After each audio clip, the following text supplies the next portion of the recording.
হাতে রয়েছে প্রায় ১.৫ মাসের মতো সময়। এই সময়ে প্রিপারেশন কেমন চলছে সেটা আজকে শেয়ার করব।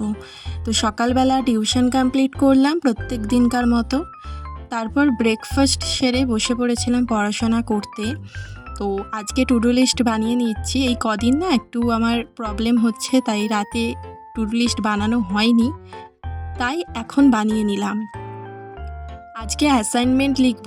আমি যেহেতু বিএড 4th সেমিস্টারের একজন ছাত্রী, আর এখন আমাদের অ্যাসাইনমেন্ট লিখতে দিয়েছেন কলেজ থেকে, তাই অ্যাসাইনমেন্টটা লিখে নেব।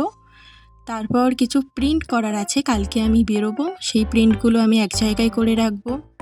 এরপর নেটের যে নোটসগুলো বানিয়েছি সেগুলো এলোমেলো হয়ে চারিদিকে ছড়িয়ে আছে, লুজ সিটে বানাচ্ছিলাম, ওইগুলো একটু এক জায়গায় গুছিয়ে রেখে ইংলিশ পড়ব এবং আমাদের পশ্চিমবঙ্গের ভূগোল আর একটু ইতিহাস দেখব। তবে সবটাই কিন্তু অনেক অনেক না, ছোট ছোট পার্টে পড়ব। আমার আগের অভ্যেস ছিল যে কোনো একটা সাবজেক্ট পড়ব, পুরোটাই পড়ব, কিন্তু এখন একটু চেঞ্জ করছি, এটা অনেকটা ইচ্ছাকৃতভাবে। দেখছি যে এইভাবে পড়ে কেমন লাগে আর কি। নাহলে আগে ইংলিশ পড়ছি মানে এক সপ্তাহ জুড়ে পুরো ইংলিশই পড়বো, অন্য কোনো সাবজেক্ট আর নয়। তো এইভাবে করতাম। যাই হোক, এবার আসি আজকের কথায়। এখন আমি ইংলিশের অ্যাডজেক্টিভ পড়ছি। অ্যাডজেক্টিভের যে শ্রেণীবিভাগ হয় এবং তার যে ব্যবহার, কোথায় কখন অ্যাডজেক্টিভ বোঝাচ্ছে কোন ওয়ার্ডটা দ্বারা, তো ওগুলো পড়ছিলাম। পড়ার পরে আমি নেটের নোটসগুলো একটু গুছিয়েছি, সেটা যদিও অফ ক্যামেরায়। আর এখানে আমার এটা পেপার 1-এর খাতা। এইখানে গত সপ্তাহে যে জিনিসগুলো পড়েছিলাম সেগুলো একটু চোখ বুলিয়ে নিলাম, নাহলে আবার ভুলে যাব। জেনারেল নলেজের এটি একটি বই, যেটি তরুণ গোয়াল স্যারের।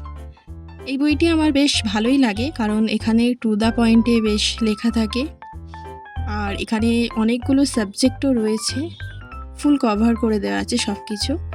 যদিও সবসময় আমি এই বইটি পড়ি না, আমি নিজে নোটস বানিয়েই পড়ি, তবে আজকে একটু এই বইটি থেকে আমি পড়ছিলাম। আর একটি বিষয় কি জানেন তো, আমার না ওই ক্যামেরা অন করে পড়াশোনা ঠিক হয় না। ছোট ছোট ক্লিপ নিলাম এবং ক্যামেরা অফ করে বাকিটা আমি মনোযোগ দিয়ে পড়লাম, সেটা আমার জন্য পারফেক্ট। বাট ওই ক্যামেরা চলবে আর আমি সেখানে বসে পড়াশোনা করব 1 ঘন্টা 2 ঘন্টা, এটা আমার কাছে একটা ডিস্ট্রাকশন হিসাবেই কাজ করে। তাই আমি ছোট ছোট ক্লিপ নিয়ে আপনাদের সঙ্গে বিষয়গুলো শেয়ার করলাম, তবে পুরো যে আমি পড়ছি সেটা আমি শেয়ার করতে পারলাম না। সিটেটের ক্ষেত্রে আমার জিওগ্রাফি, হিস্ট্রি পুরোটাই বাকি রয়েছে।